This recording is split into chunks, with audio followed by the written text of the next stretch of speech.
अगड़ी जाति हो, पिछड़ी जाति हो, किसी भी वर्ग से आने वाले, किसी भी धर्म से आने वाले, किसी भी समुदाय से आने वाले व्यक्ति को मुख्य धारा के साथ जोड़ने के लिए अपना पूरा जीवन उन्होंने व्यतीत करने का काम किया।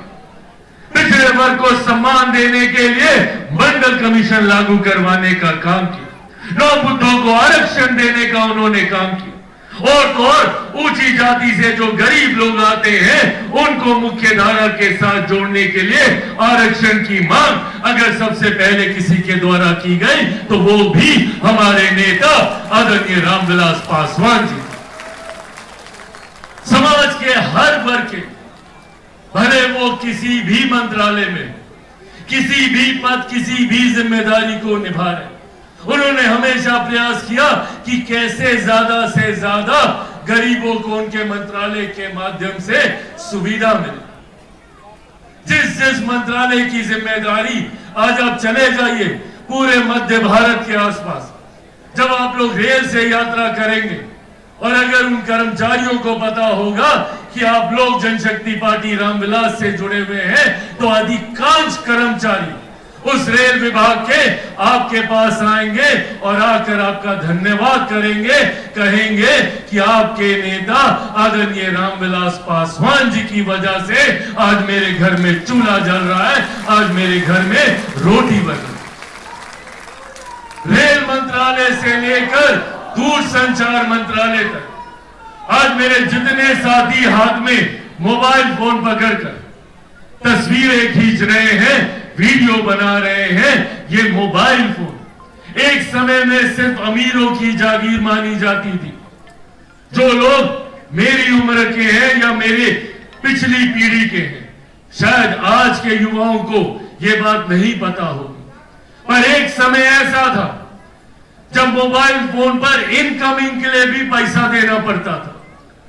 16 रुपए 18 रुपए प्रति मिनट की दर से पैसा देना पड़ता था। एक ऐसा दौर, एक ऐसा समय, एक ऐसा कालखंड जहां किसी गरीब के हाथ में मोबाइल हो, यह कल्पना भी कोई नहीं कर सकता था। उस वक्त मेरे नेता ने यह संकल्प लिया और उस वक्त कई लोगों ने उनका मजाक उड़ाया। कई लोगों ने कहा कि ये झूठ बोल रहे हैं, संभव ही नहीं। उस वक्त मेरे नेता ने कहा था कि मैं एक दिन ऐसा लेकर आऊंगा जब ये मोबाइल फोन बैगन के भाव बिकेगा, हर रिक्शा वाला, हर ठेला वाला के हाथ में मोबाइल फोन होगा। उस वक्त जो लोग उनका मजाक उड़ाते थे, आज वही लोग देख रहे हैं कि उनका संकल्प कैसे जमीन पर उतर। क्यों? क्योंकि मेरे नेता में वो इच्छा शक्ति थी। ना वो कभी किसी से डरे, ना उन्होंने कभी किसी के साथ समझौता किया। सिर्फ अपने सिद्धांतों, अपने विचारों को लेकर उन्होंने आगे बढ़ने का काम किया। आज जब हम लोग देश की एक बड़ी आबादी के लिए मुफ्त राशन की हम लोग बात करते हैं, जब हम लोग देखते हैं कि हर गरीब परिवार के घर में मुफ्त अनाज पहुंच रहा है, किसकी सोच थी? जब कोविड का काल चल रहा था, जब देश ही नहीं दुनिया इस महामारी से गुजर रही थी, उस वक्त मेरे नेता को वो तस्वीरें विचलित करती थी, क्योंकि उस वक्त लॉकडाउन लगा हुआ था। मैं खुद उनके साथ घर पे 24 घंटे रहता था।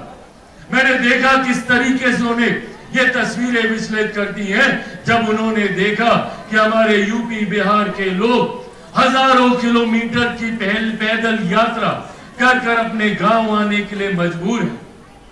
उस वक्त उनको इस बात की चिंता होती थी कि इन्हें 2 वक्त की रोटी कैसे मिलेगी, इनको राशन कैसे मिलेगा। खाद्य विभाग की जिम्मेदारी होने के नाते उन्होंने इस जिम्मेदारी को अपने कंधे पर लेना जरूरी समझा। निरंतरता में प्रधानमंत्री आदरणीय नरेंद्र मोदी जी से संवाद साधा। उन्होंने सुनिश्चित किया कि एक ऐसी योजना का निर्माण किया जाए जो ऐसे महामारी के समय में कम से कम 2 वक्त की रोटी राशन की जिम्मेदारी पूरी करे, हर गरीब परिवार को राशन मिले। और आज ये उनकी देन है, ये उनकी सोच है कि आज उनके जाने के लगभग 6 साल के बाद भी उनके द्वारा बनाई गई योजना प्रधानमंत्री गरीब जन कल्याण योजना के तहत देश में 80 करोड़ लोगों को मुफ्त में अनाज दिया जा रहा है।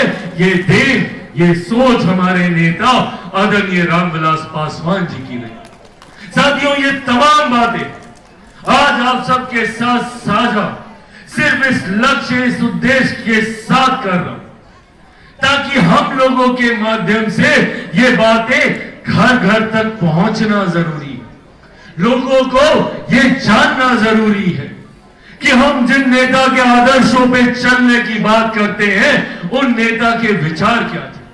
आज की युवा पीढ़ी को जानना जरूरी है कि एक ऐसा नेता जिन्होंने समावेश की सोच रखी, जो जात पात धर्म मजहब से उठकर हर उस गरीब व्यक्ति को मुख्य धारा के साथ जोड़ने की सोच रखते थे, जिनके पास आजादी के 70 साल के बाद भी पहनने के लिए कपड़ा नहीं, रहने के लिए घर नहीं और खाने के लिए रोटी नहीं है।